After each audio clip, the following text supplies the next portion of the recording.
Thank you. Thank you very much. Thank you. Thank you very much. Thank you. I am so delighted to be here in this cold place.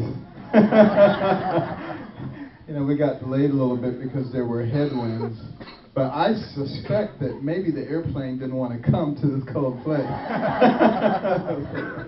But cold place, but people with warm hearts, and we always enjoy being here. My wife would be with me, but you know, she's become such a good campaigner that we're farming her out to other places now. I bet a lot of you probably saw her last week on television talking about the new book, and she's actually my secret weapon. That's working out very well. You know, a lot of people say to me, is it really worth going through all of this? You know, you had a wonderful career and you could have just retired and put your feet up and enjoyed the rest of your life. And I would say, no, it's not worth it if you're just doing it for yourself. Yeah. Definitely not worth it under those circumstances. But, you know, my whole career was spent trying to save children, trying to save their lives, give them quality of life. And I personally could not sit down and put my feet up knowing what they're facing.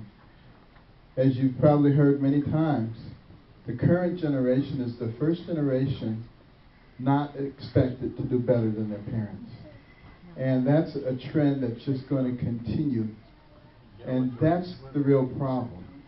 And that's really the reason that I got into this, because I'm not 100% sure that the political class is ever going to fix this.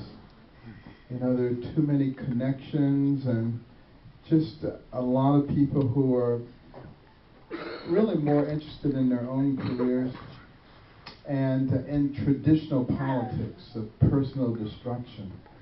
And all these things are what we've seen all of my life.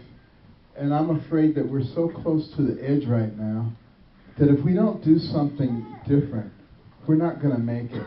Our children and our grandchildren are simply not going to make it. If you look at all the pinnacle nations historically, you know, they all thought that they were going to be there forever.